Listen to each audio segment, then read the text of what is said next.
I'd like to welcome everybody to today's presentation. This is part 3 of interpersonal skills. Today we're going to be talking about how the past impacts our present relationships, specifically thinking about past relationships, including but not limited to that ever important primary attachment relationship. I am your host, Dr. Elise Snipes. We are going to identify signs of relationship insecurities, explore how past relationships impact the present ones, and identify at least 5 interventions to help people address relationship insecurities. You're going to see some of these interventions and you're going to go, yeah, no, that doesn't hit for me, or I don't think it would be great with my clients, and hopefully other interventions that will hit the mark a little bit better. Feel free to modify them as much as possible, but I'm just trying to give you some ideas of out-of-the-box activities that you can use to help clients apply what they're learning and learn in a more sensory-oriented, kinesthetic kind of way. Let's start out with signs of relationship insecurities. Most people don't come to counseling and say, hey, my relationships are going great, life is wonderful, yada, yada. They come, especially if they're coming to talk about relationships, or, I've worked for, about 2 decades in substance abuse, and there's often a lot of relationship issues in those relationships. So we want to really look at what does that look like? How do we know that it's not just, a Ward and June Cleaver sort of scenario? Well, it's probably pretty obvious, but when you have difficulty trusting your partner, when you find yourself regularly comparing yourself to your partner's exes or random people in the community, or likewise comparing your partner to all of your exes and thinking, well, this person's okay, but they don't measure up quite as good as Jim Bob from, 5 years ago. That's signs that there may be some problems in the relationship.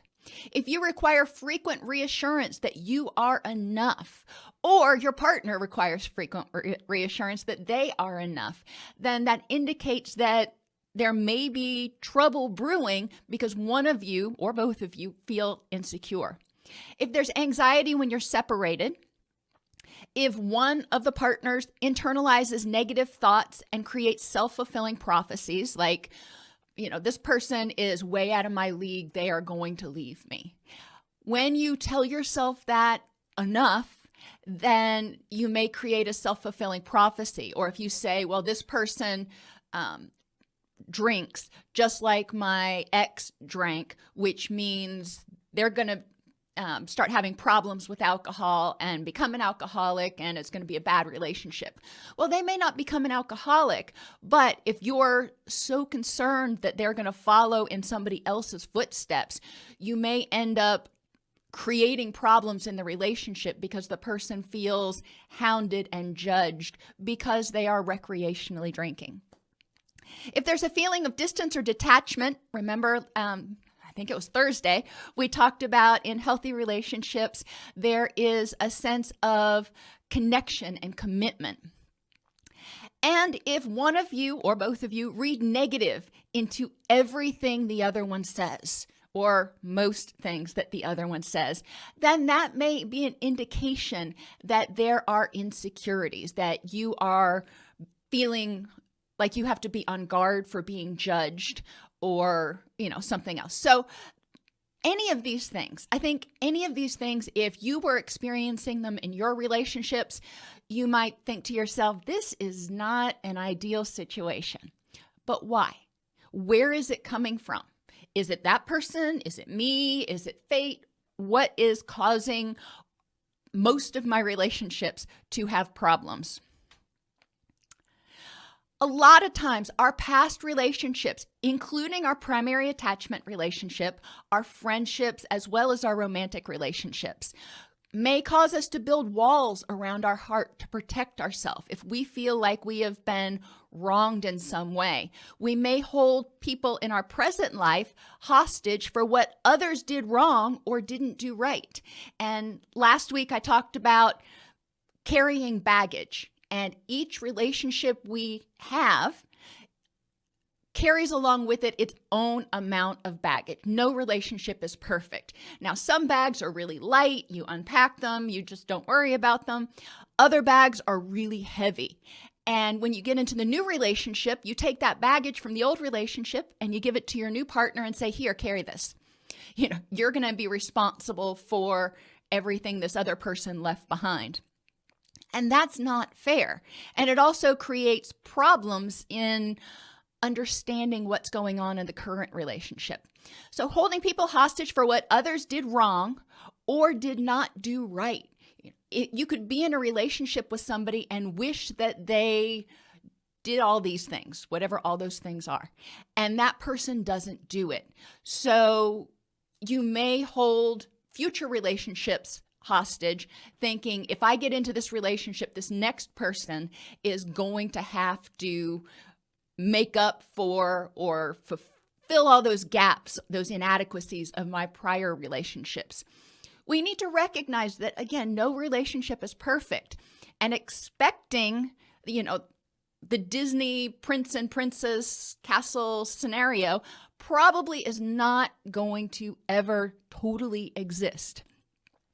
Recognizing that people are going to do the best they can with the tools they have at any given time is really important. Holding people hostage by expecting them to live in the shadow of a prior idealized relationship. So we can take negative stuff from old relationships and put it on our current relationship, but we can also take positive things. And this comes up a lot when one partner often says things like, well, so-and-so always did this, or so-and-so never did that, and it makes the current partner feel inadequate or judged. We don't want to hold our current relationships accountable or hostage for our prior relationships. We can learn a lot from our prior relationships, what we don't like, what we need, what we want, what we don't want in a relationship, and that's cool. That goes to increasing self-awareness about what we need in relationships and about ourselves. However, it's important that we recognize that likely no person is going to meet all of our criteria all of the time. And it's important to be compassionate and caring and compromising and all those other things we talked about. One activity that you can do, and this is one of my foundation activities that I like to do because it is more kinesthetic. I have people write the name of their prior relationships on bricks. Yes, actual bricks. And we put masking tape on them, so I reuse the bricks every time because I can't get a lot of bricks.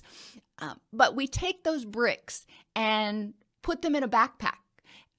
Every person carries a backpack with the bricks of their prior relationships with them. We go on a nature walk for about 15 minutes, not super long because a lot of people's backpacks are pretty daggone heavy. They don't just have 1 or 2 bricks in it. When we get back, I asked my clients about all of the things that they noticed on the walk and how carrying that heavy backpack kept them from being mindful about what they were seeing and what they were doing and what they were smelling and hearing and all those things because they were too busy carrying that big old backpack. And then you can move on to talk about how carrying the weight of those prior relationships keeps people from being present and aware of what's going on in their current relationship. If you're so worried about thinking, well, Jim Bob, we're going to use Jim Bob as our present relationship. Jim Bob is doing this, and it reminds me of when these past people did things. Then you're not focusing on the totality of the current situation. Jim Bob is drinking. Okay, well, a lot of people drink responsibly and don't have a problem with alcoholism. Recognizing and looking at the big picture, not just that the fact that Jim Bob is drinking, but is Jim Bob drinking and having problems, or is Jim Bob drinking responsibly? So looking and being mindful of the present moment and the whole situation that's going on. In unhealthy relationships, we often see characteristics like chaos. This can be romantic relationships, friendships, primary attachments, any relationship. If there is chaos, abuse and neglect, and remember, neglect is just not paying attention, ignoring, assuming that person is going to be there, or not giving the person the time they need. For children, neglect is very obvious when the children aren't getting fed, when they're not getting bathed, when they're not getting to school, when, they're not getting their basic needs met. As adults, we are able to get our basic needs met on our own. However, neglect comes through in terms of, in relationships, when each partner is not paying attention to the relationship. They're taking the relationship for granted. It can start to become neglectful. When both partners are like ships passing in the night and don't even hardly connect anymore, there's disconnection. When there's boundary violations, when partners assume they know what's going on, they do participate in mind reading, they expect others to read their minds, or they try to read their partner's mind, and so they know what that person is thinking. That's a boundary violation. But also just all of those other boundary violations that we talked about, physical boundary violations, going through your significant other's personal property, reading their diary, reading their email. Those are environmental type violations. Violating their physical boundaries. Obviously, that's really, obvious when it happens, as opposed to some of the others that are a little bit more subtle.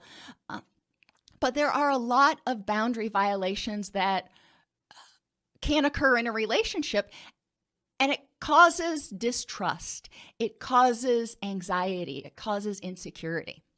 Invalidation is another characteristic of unhealthy relationships. If your partner is always telling you you're wrong or you're mistaken, then that can have significant negative impacts. Role reversals. Now, this is more for the parent-child dynamic in an unhealthy relationship. In a healthy adult relationship, there is, some flexibility in roles, but particularly in parent-child relationships, if the child has to be the parent because the parent is not able to function, then that is very devastating to a child who relies on the adult to take care of them. Appearance is everything. And this is not just about physical appearance. This is about the way our relationship looks to the rest of the world. The way I look to the rest of the world is everything. If you've got a problem with me, that's fine, but you better smile out in public and we can talk about it when we get home. There is an element there, this is where we talk about continuums. You don't want to call people out in public and yell at them or have an argument in public. If you have something constructively critical to say, you do want to say it in private, but this goes beyond that. This goes to making sure that everybody knows or everybody thinks that it's perfect. So what happens? The impacts of this: low self-esteem and feeling inadequate despite best efforts to appease. In prior relationships, if you've done your, God's honest very best and it never seemed to be good enough, that could be a sign of a poor relationship because that person was always holding you to this other standard, this imaginary standard, this ideal that they wanted you to reach, and you just never could do it. So that really erodes your self-esteem over time. Lack of emotional boundaries. If your boundaries are always or regularly being violated. Remember, in the addicted family, we talk about the mantra of don't talk, don't trust, and don't feel. Well, the addicted family is one of those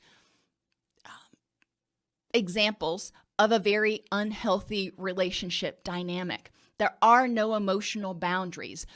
One person controls and expects the other person to react the way they want them to.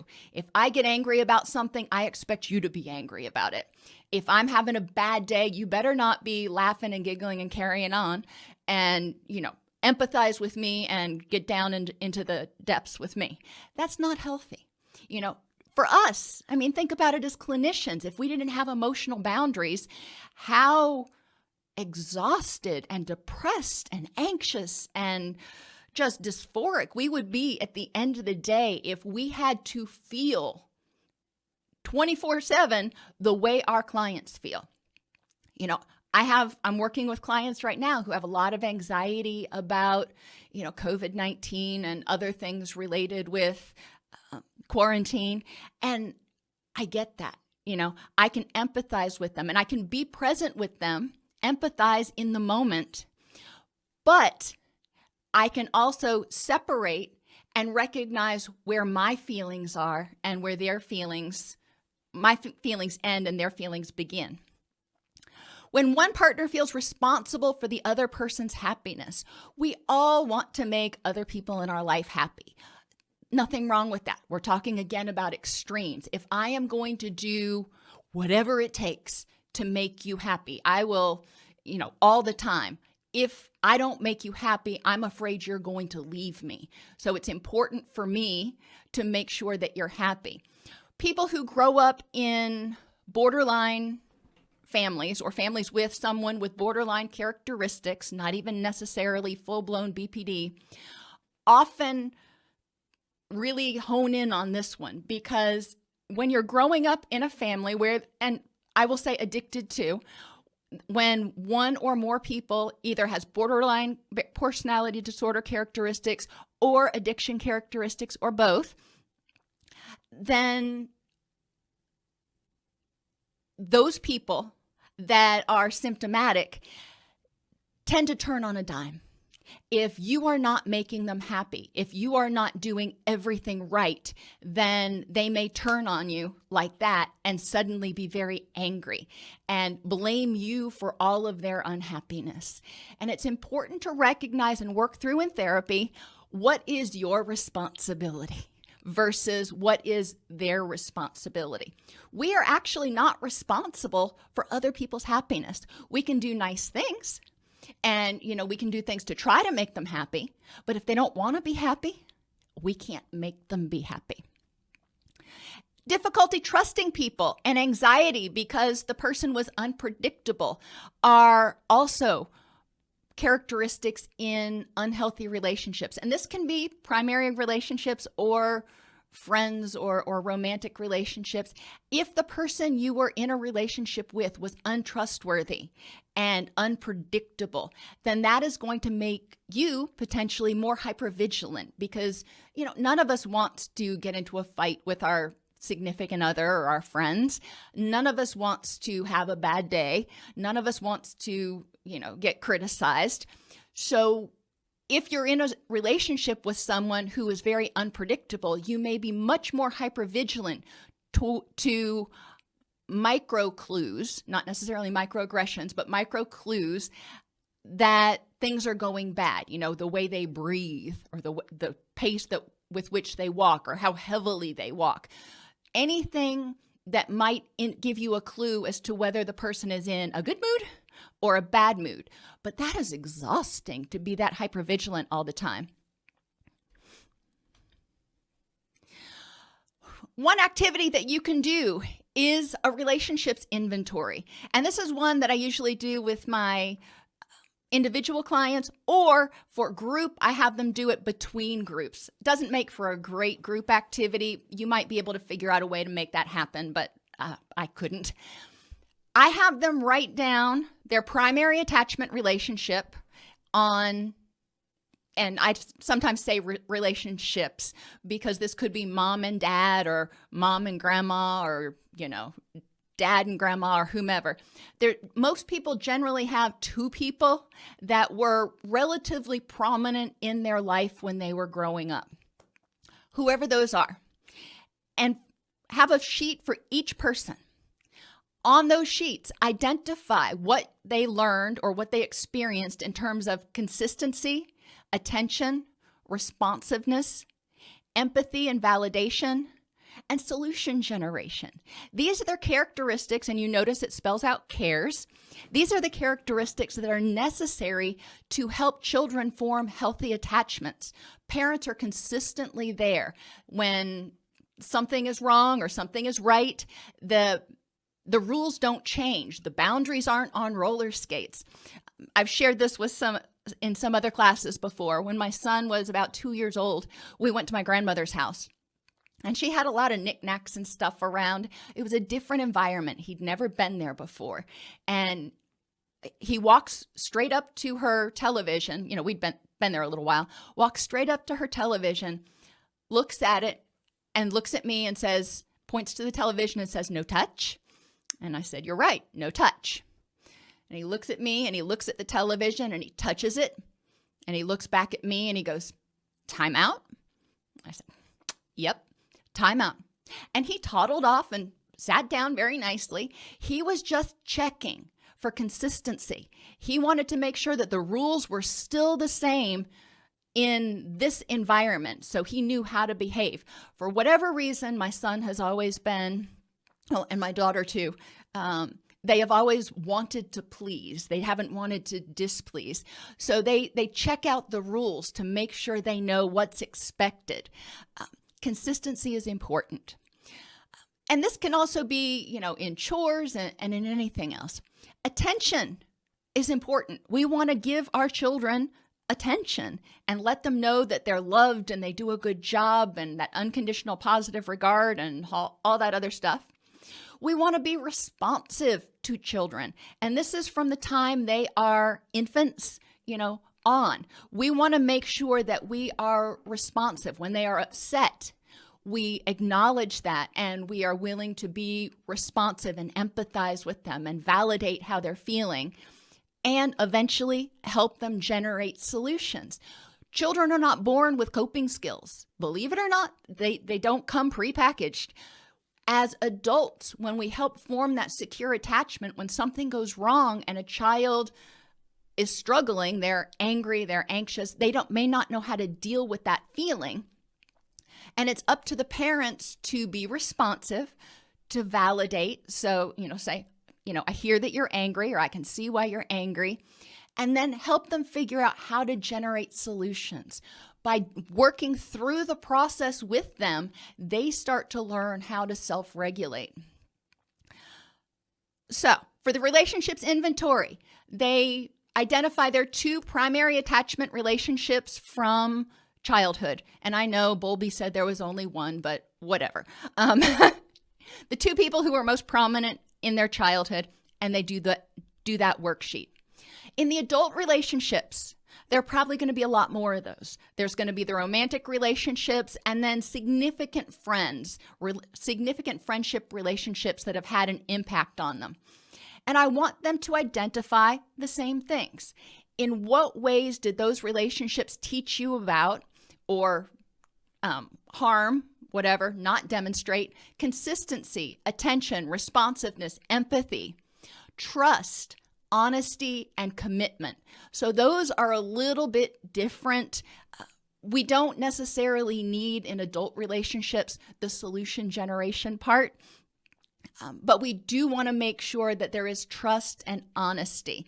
And you could argue that needs to be on the other side too, but in our adult relationships, we really start learning how to communicate and commit to someone who is not, quote, expected to be there for us because they are, a blood relative. Having people do that, and each relationship has a unique page associated with it. And that sort of forms the foundation for some of these next activities. Insecurities in relationships and problems in relationships often indicate anxiety or fear of being hurt or abandoned, partly from prior learning. So we talked about those baggages, or those bags that the person had. This one, we're going to start talking about unpacking bags. Well, we're going to get there. We have those lists of what people learned from their prior relationships. You're going to create paper bags, or you can use plastic bags from Walmart or whatever that if you want to reuse them. But each relationship gets a bag. So you're going to put the sheet that you just made into a bag. You're also going to write a pros and cons list of that relationship. So that may add to what's already in the bag. But writing a pros and cons relationship list for each relationship and put that in the bag. You're going to write a goodbye letter to each person or relationship, detailing what happened, how you felt, and how it impacted you. Obviously, you're going to write goodbye letters to the unhealthy relationships. The healthy ones, you don't need to do that for. In sharing what's in the bag, people take back their power. Instead of saying, and we do a lot of work with changing semantics here, instead of saying, you made me feel worthless or you made me feel helpless, saying, I felt helpless, changing it to the you made me, and I'm giving you my power and allowing you to make me feel a certain way, to being mindful and aware and saying, I felt this way because of. Instead of a narrative of abandonment and betrayal because of personal inadequacies, explore other reasons the person left the relationship or did what they did. For example, in an addicted relationship, there's a lot of frustration and hurt, and how could you, drain your kid's college account, and how could you do this and that? There's a lot of anger and betrayal that happens in there. And instead of looking at it, if you were a child whose parent, smoked away your entire college account, instead of looking at it as this person must not love me at all, exploring it, other reasons for why the person may have done that, and coming to understand the disease of addiction and learning a little bit more, but recognizing it wasn't about you. They weren't even considering that. They didn't even see that at that point. They were just so desperate to get their next fix. This takes time, and there's a lot of discussion around what are the other possible reasons this may have happened besides me. Sometimes part of it is me. Sometimes a relationship may end because of certain things I did, but it's also recognizing that I don't have to do those things again. I recognize my part in the relationship and what I might need to change, but I also recognize that it wasn't all me. The next step is exploring forgiveness in terms of choosing not to allow that person to continue to hurt you or have your energy. If someone betrayed you 5 years ago, and every time you think about them now, you still get all tied up about it, that is still activating your threat response system, your HPA axis. That's still draining your energy. That's still hurting your heart. Forgiveness doesn't mean that what they did was okay. Forgiveness means saying, I am not going to allow you to have my power anymore. I am not going to allow you to affect me anymore. And it takes time, and there are a lot of activities, distress tolerance activities, mantras that people may use, thought stopping, in order to address those issues of memories and baggage that are they're still holding on to.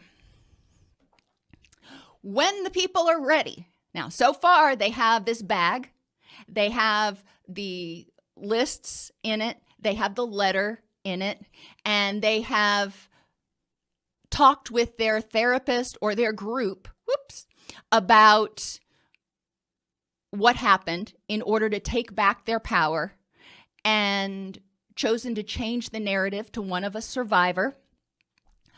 That's all well and good, but sometimes people aren't quite ready to let go of that pain yet. When they're ready to let go of that anger and hurt and take their power back, they can take the brick out of the backpack. If you're doing it in a group, obviously each person can do one brick each session. You're not going to have somebody do 15 bricks and everybody else just sit there for the entire group. But gradually, they will see how their load gets lighter.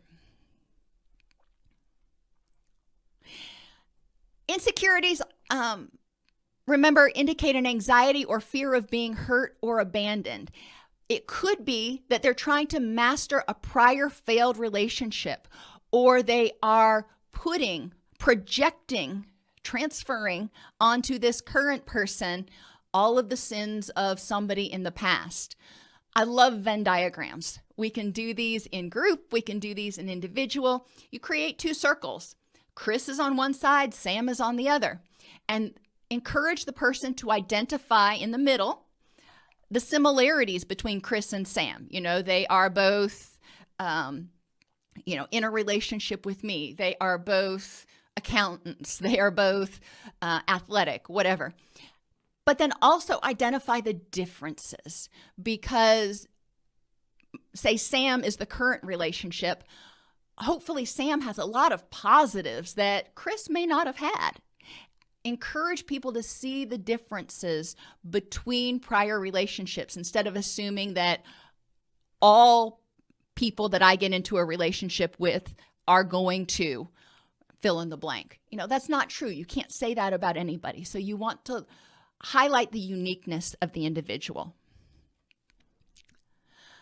Another cause of relationship insecurities is low self-esteem and a need for others to validate them, a need for somebody else to tell me that I'm okay. And if you remember the Muppets, then, you're old like me. But these two little guys used to sit in the balcony and heckle the Muppets throughout the entire, presentation or whatever you call it. So I have those because those are the hecklers in our head. We want to silence those hecklers. Encourage people to create a collage of everything that they like about themselves. Sometimes that goes well, sometimes not. Another activity is to have them describe what a best friend would look like. What characteristics would they have? What would they do? What do they look for in a best friend? And then I have them talk about why those characteristics are important, and they're like, these are all the reasons, and that would be such an awesome person to be in a friendship with. And then I have them turn it back around and I say, okay, how many of those characteristics do you have right now? Oh, well, that's a bit of a different story. A lot of times they recognize that they have a lot more to offer than they really give themselves credit for. You can do the values activity where you identify the 5 values that you want to be known for, or the 5 values that you think are important, and explore how you embody those values now. And another one that's a little creative is to encourage people to sell themselves. Create an advertising campaign. If they were going to try to, get a job somewhere and they needed to sell themselves in order to get this job. Well, this job is going to be a relationship. So why would you want to be in a relationship with me? And create this whole ad campaign. It can have jingles in it, whatever. I encourage people to get as creative as possible with trying to sell themselves. This can be a really fun activity to do in small groups. Groups of 3 work out really well, and people get together and they work on one person at a time, because then the person that they're working on, say Sam is the campaign they're working on, but Jane and Tom are also putting in ideas about things that Sam has to offer that are great. So Sam is getting some input from other people. And then, you move around the circle and the whole group works together on everybody's campaign. That can be really fun as well. And then they get up and they present it to the group, just like you would do in an advertising campaign. It tends to be something that produces a lot of happiness.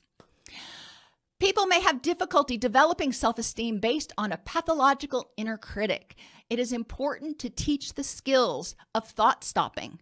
How do you stop those thoughts from coming?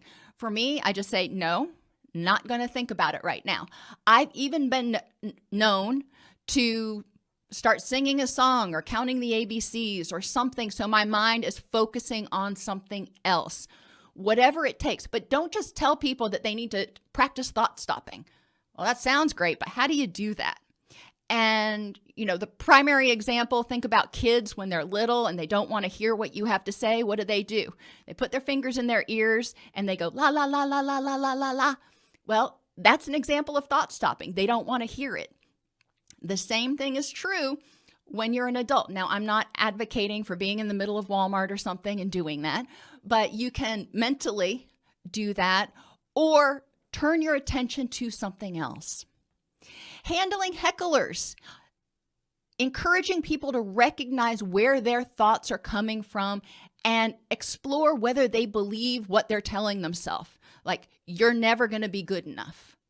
Okay, well, where did that come from? Who did you learn that from? Who's that heckler that is stuck in the back of your head? Because things people tell us when we're younger, you kind of introject those people into the back of your head and they stay in the balcony and heckle you until you dispute them, until you kick them out of the theater. It's important to handle hecklers. If somebody told you something when you were younger or made you feel a certain way in the past, it is really, really important to be able to figure out how to address that issue. Typically, if we just ignore it, they're going to hang back there in the gallery.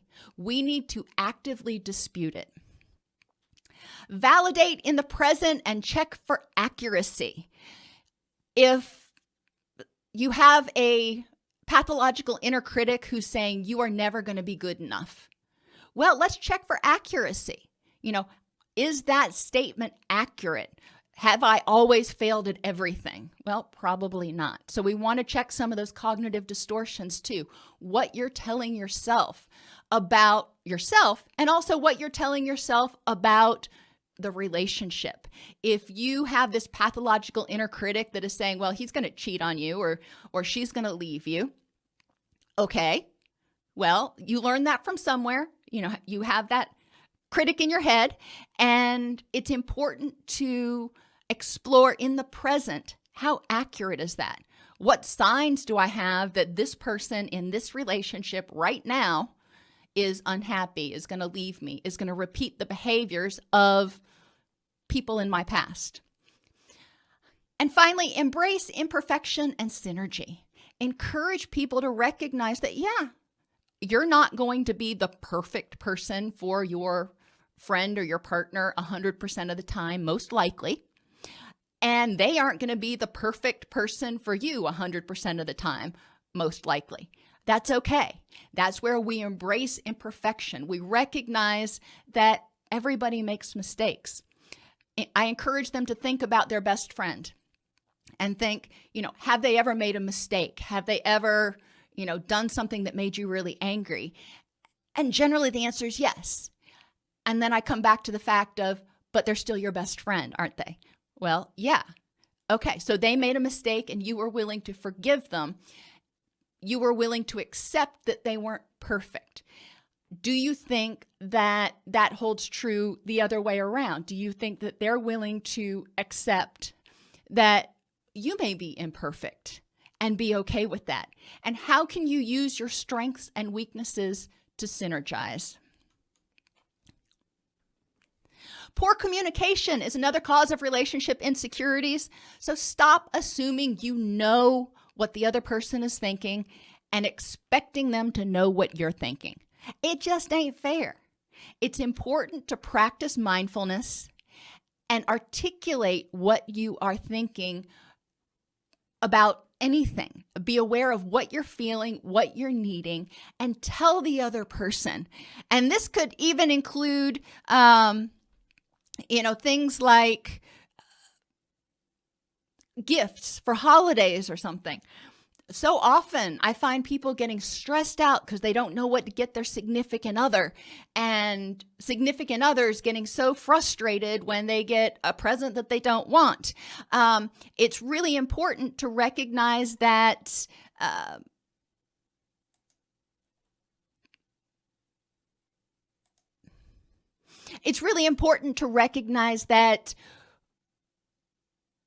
we need to tell other people. One of the things that I do with my clients is to encourage them to keep a list. When we think about presents.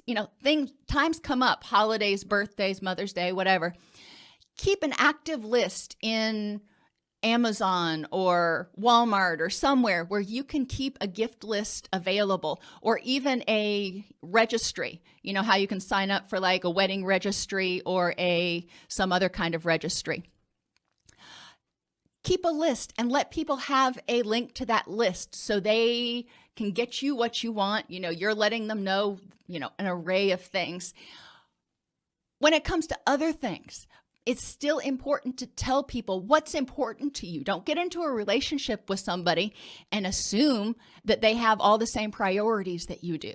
That's where open communication and honesty comes in.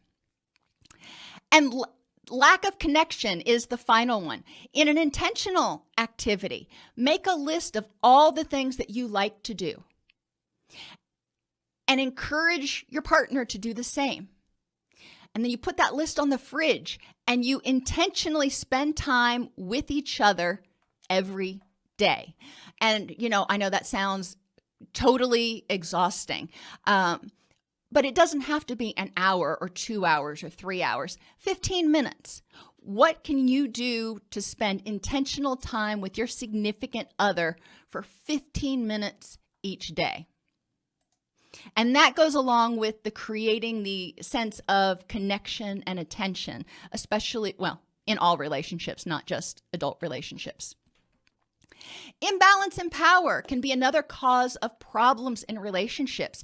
If you grew up in a household where there was an imbalance of power, and that's what you learned, that's what you think is normal, then you may expect that in your current relationships. And if that doesn't happen, you may feel frustrated or angry and start having problems. It's important that we address anxieties with our clients about dependency or helplessness. If they're afraid that they won't be able to survive without the other person, that often tells us that they're expecting the other person to sort of assume a parental role. Develop support systems and strategies and disaster plans in case something happens in the relationship. Not saying that it will, but if people are anxious that if this relationship ends, I can't survive, okay, let's look at how probable that is that you actually will die or wouldn't be able to survive. But let's create a disaster plan. Heaven forbid something should happen. What is your disaster plan? Would you move in with your sister, or what would you do? Sometimes that helps people feel a little bit more grounded. Make sure to address jumping to conclusions and personalization. I like to do Family Feud with this one because it's one that can be funny, just like Family Feud does. You can create your own little Family Feud board, and I say something like, we surveyed a bunch of people. What are the top 3 explanations for? And, one could be why your significant other comes home and smells like somebody else's perfume. Or what are the top 3 explanations for why your significant other doesn't text back right away? And encourage people to identify all of the assumptions they make. If this person doesn't text back right away, my automatic assumption is this. It helps people see that there are common conclusions that they jump to and start identifying alternate reasons. You can also do it with the other way and say, we surveyed a bunch of people. What are the top 3 explanations for why I didn't text back right away? You can do it in both ways. So you get them thinking about what they're assuming, but you also get them thinking about what might really have happened. Relationship gingerbread. And you can probably do this with other things, but gingerbread can be fun just because it's edible. If you talk about a relationship like a house, like a home, and you want people to feel safe in their home, just like you want people to feel safe in their relationships, then you can create a relationship gingerbread house. If there is trust in the relationship, then you've got the floor. If there's communication and honesty, that makes up the roof. If there's compassion and caring, you've got the walls. If there's compromise, you've got windows. And commitment, you've got doors. So that gives you the basic shell of the house. Now we talk about what happens to the people living in this house if that one of these things doesn't exist, if there's no windows. It gets really stuffy in there. If there are no walls, the roof falls down on your head. But it helps them see how each one of these characteristics is integral to a relationship. And then they can go on and add decorations to make it more homey.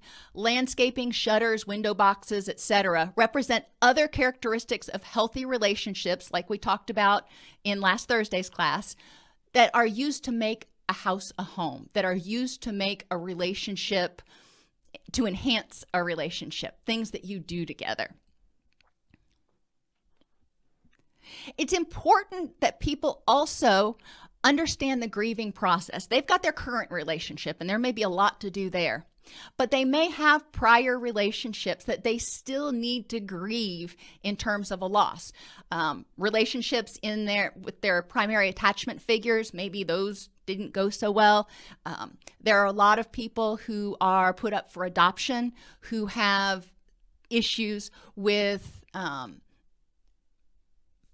needing to grieve that relationship, even if they never knew their birth parent. A lot of times there is some question in there, why didn't this person want me? So we want to help people review messages that they've received about dealing with losses. Number one, how do they feel about even acknowledging this happened? What happens once you move to acceptance through that grief process? What happens when you let go of that anger and that depression? Is it okay? And if not, why not?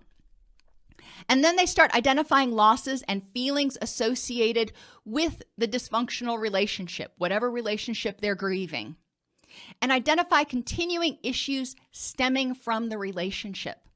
And you can identify things that may be associated with losses associated with the relationship, maybe with a primary caregiver that was very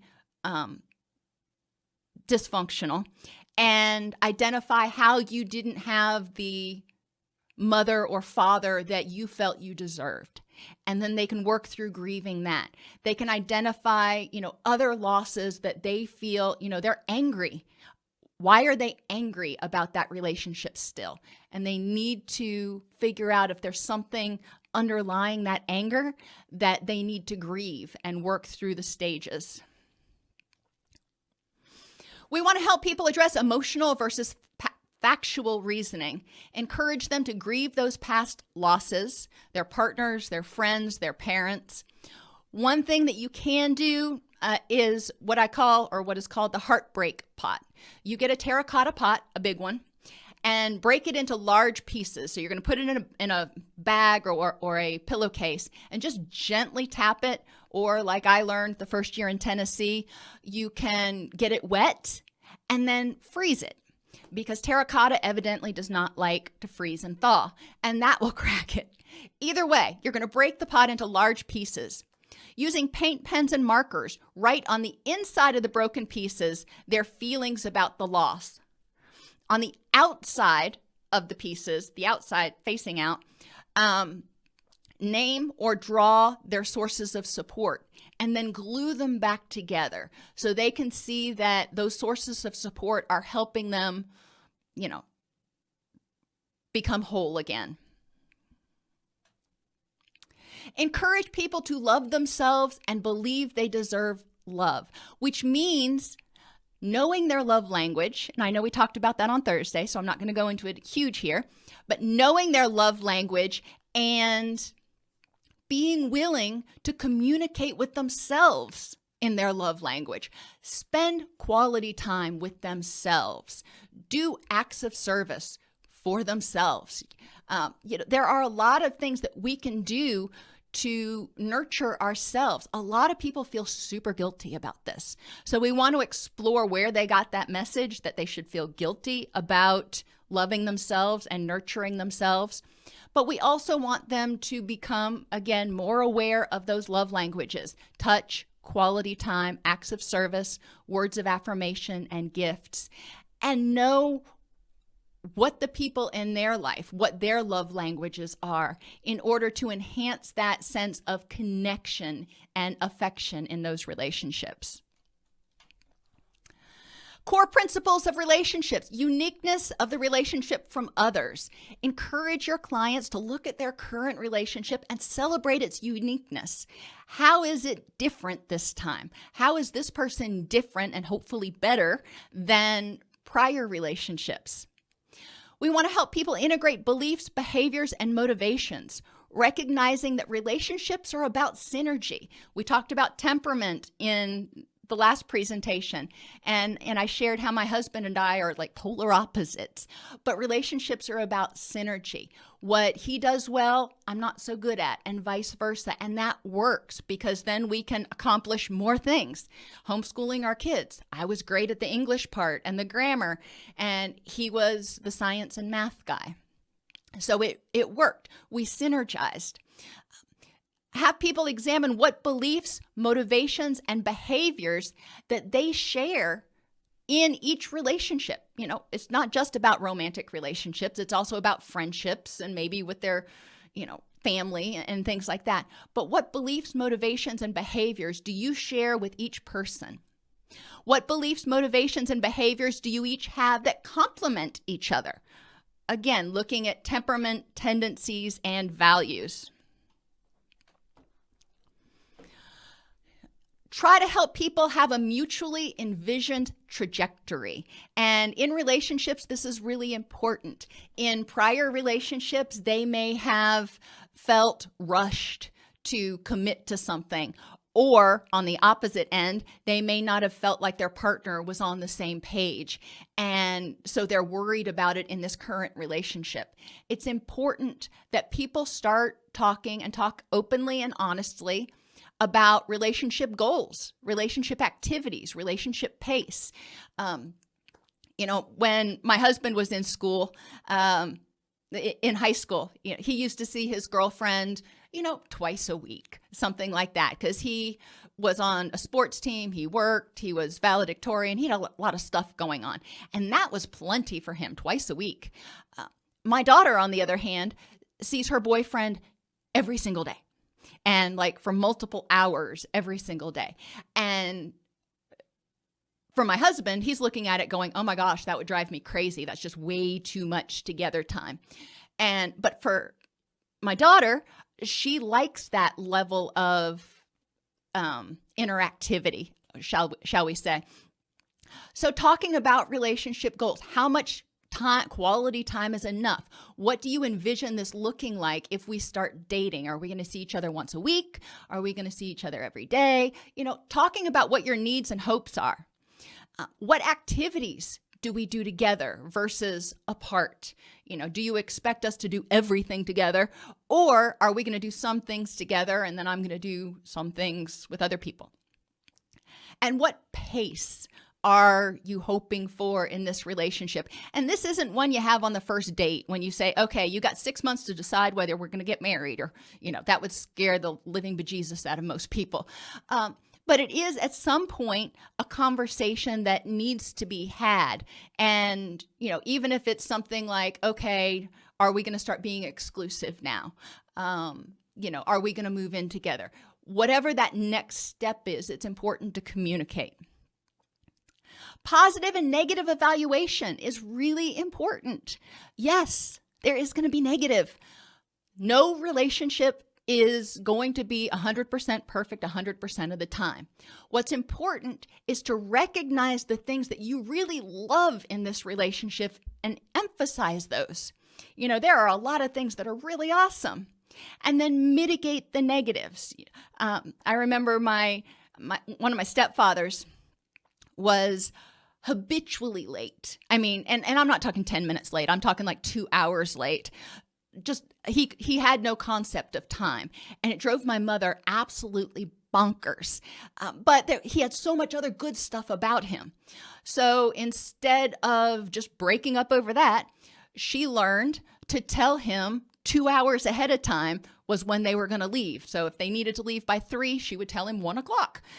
And that was a way of mitigating the negatives for her. So it's important to look at what can you do to compromise or to find solutions to the situation. Responsiveness is important. To pay attention and be responsive to your own needs. What am I needing in this relationship? What am I getting? What am I not getting? And if there's something you're not getting, then figure out why you need it and how to make that happen. And again, you need to tell your partner, making sure to emphasize to clients that they can't expect their partner to know what they need. They need to be willing to know what they need and ask for it. Doesn't mean they're always going to get it, but it gives their partner a chance to be responsive if they say, hey, and it could be something like, hey, my back is really sore. Can you rub my back? It could be something simple like that. Or, I'm having a really bad day. Can we go on a walk and talk? Those are simple requests, but if you assume your partner is just going to pick up on it and say, hey, why don't we do this? You're probably setting yourself up for failure. And if you've been in relationships before where you weren't allowed to assert your own needs, you may have difficulty or anxiety about paying attention to your own needs, trusting and feeling, and talking about for what you need. And pay attention and ask and be responsive to your partner's needs. Your partner may not be comfortable or used to communicating their needs. A lot of us expect mind reading. That's a really bad habit that we have. And so it's important to periodically ask, it seems like you're down. Is there anything I can do to help? Or would you like to go on a walk and talk for a little while? The onus for our own happiness is on us. But it is still nice to try to pay attention and be as responsive as possible. Develop rules for discussing and resolving challenges, and I use that term as a euphemism. Do you not go to bed angry? Or sometimes you have people who are very different, an extrovert and an introvert. So you have rules about the introvert gets to go think for 30 minutes or something, and then you will sit down and talk about it. So the extrovert knows that, okay, we're going to talk, and the introvert knows they're going to have time to think. Whatever the rules are, it's important to lay out those rules so when you're in the heat of the moment, you don't feel ignored or abandoned or left hanging or overwhelmed because you're not getting the time you need to think through what's going on. Maintenance. Both partners need to engage in self-maintenance activities, engaging with friends, doing hobbies, those sorts of things, as well as relationship maintenance activities. Relationships don't just grow. They need to be nurtured just like a plant that you would plant in a garden. We want to emphasize the importance, again, of self-maintenance. If you are completely drained, if you're a little plant that's completely withered from the heat of the sun, you're not going to be around for much longer. You're not going to be able to help anybody else. You need to make sure that you are fully charged in order to be able to be present for other people. Shared goals and needs. Make sure people discuss their shared goals and needs, and they're willing to compromise on differing goals and needs, such as how to spend money or sex or activities. There are a lot of things that happen in relationships that people really need to start communicating about more and have that communication before it is a disagreement. Be open from the beginning about preferences for how they spend money and budgeting and sex and activities. And knowing and exceeding relationship expectations. Knowing what a good relationship looks like to the person based on what they've been in and what they hope to have. And knowing what a good relationship looks like to your partner. And then the two of you meld those together and create what you think you want as a relationship to one another. Mindfulness questions for clients. They need to regularly ask themselves in their relationships, what am I feeling? Am I feeling abandoned? Am I feeling anxious? What's triggering it? Am I emotionally and physically safe? If not, what do I need to do? Is this bringing up something from the past, a past relationship, a past trauma? How is this situation different? How am I different now than I was back then?